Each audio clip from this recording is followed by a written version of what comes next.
Friends, so as you know, in the last lecture we learned that how can we balance the chemical reaction.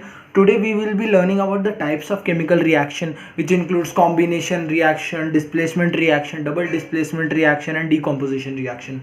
So friends, without wasting any time, let us begin.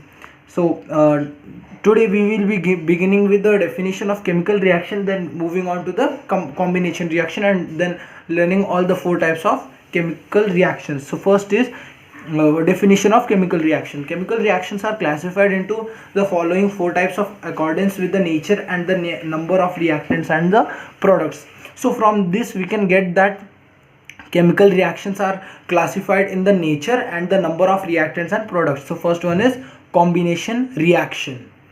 So over here some activities related to combination reaction have been given, but I will not let you move into that activities. I will just give you an idea of combination reaction, then we'll see its definition. So basically what does a combination reaction means? When two reactants combine to form a single product, it is said to be a combination reactions. Means two reactants have come together or combined to form a single product. So let us see its definition. So its definition says that when two or more reactants combine in a reaction to form a single product, it is called a combination reaction. That's what I just told you. Now we'll see the decomposition reaction. Here also I'll give you just an idea and then we'll see its definition. So what does decomposition reaction means? When a single reactant decomposes to form two products, it is said to be a decomposition reaction. See, as you can see over here, the chemical formula of sugar is given here, which is C12H22O11. It decomposes to form 12 carbon plus 11 H2O. So I'll give you the definition of chemical decomposition reaction. The chemical reaction in which two or more products are formed from a single reactant is called a decomposition reaction. Here the definition which is given is that the reaction in which there is only one reactant giving rise to two or more products is called a decomposition reaction. So whichever definition suits more suitable to you, you can learn that.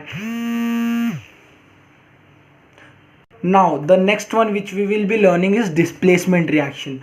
Now displacement reaction is the reaction in which the place of ion of a less reactive element of compound is taken by another more reactive compound. Now see, there are four elements involved in a chemical reaction. Means two, for example, it is CuSO4 plus Fe gives FeSO4 plus Cu. Now here Cu plus S plus O plus E, 4 are involved. Now CuSO4 is a single element, so CuSO4 plus Fe. Now here Fe, that is ion, is more ionic, more reactive as compared to Cu, that is copper. So it will take up Cu's place and Cu will come at Fe's place, so it will become FeSO4 plus Cu. Now here also Pb, that is lead. Lead is more reactive as compared to copper, so it will take copper's place. It will become PbSO4 plus Cu. That's what we get. So that's what its definition also means. That here I have written C. Ab plus C gives A plus Bc. Now here C was more reactive as compared to A, so A is now left alone and C is now with B. So that's what the definition says. The definition says that the reaction in which the place of ion of a less reactive element in a compound is taken by another more reactive element by formation of its ion is called as displacement reaction. Now we'll see our last double displacement reaction and then a part of exothermic and endothermic reaction. Basically we'll learn exothermic and endothermic in the next lecture only. So now what we are seeing is double displacement reaction.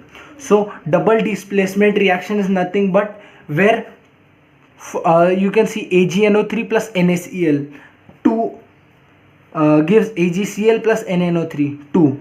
BAS plus ZnSO4 gives BASO4 plus ZnS. Now here this came with NO3, Ag went with Cl, means a type of cross, a type of exchange take place. Means Na Cl gives Na to NO3, whereas NO3 gives Ag to Cl. Means a cross type of trade you can see is taking place between both of these elements. So AgNO3 plus NaCl gives AgCl plus NaNO3. Now let us see few points related to it.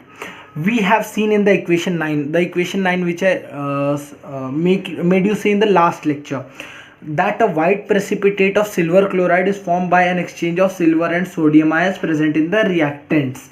The reaction in which the ions in the reactants are exchanged to form a precipitate means what is their bigger aim? To make a precipitate. Now AgNO3 cannot form a precipitate, NaCl cannot form a precipitate, but AgCl can form a precipitate and NaNO3 remains neutral.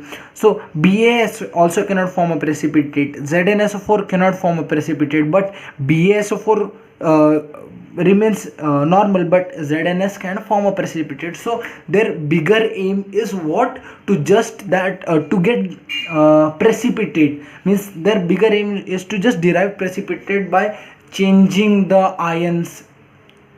Hope you got it. So now our next topic would be exothermic and endothermic reactions. I'll just give you a bit idea of exothermic and endothermic reaction. Basically, exothermic and endothermic reaction, we had first heard this topic when we were learning about the writing of chemical reaction. At that time, for the very first time, we had discussed exothermic and endothermic reactions.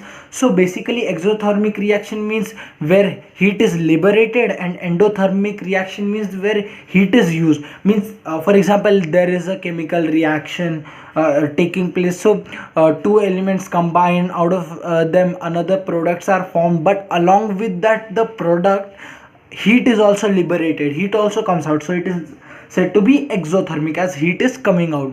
Now in a reaction, for the reaction to take place, you will have to put in heat. That is, heat should be mixed in the reaction for the reaction to take place.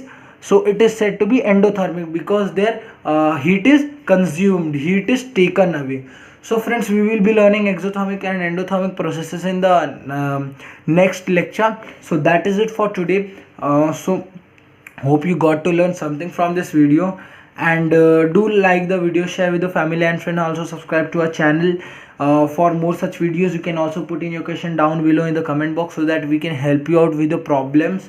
So that is it for today, friends, and also you can also see the last few videos which I have made related to this topic only. So thanks for watching and bye bye.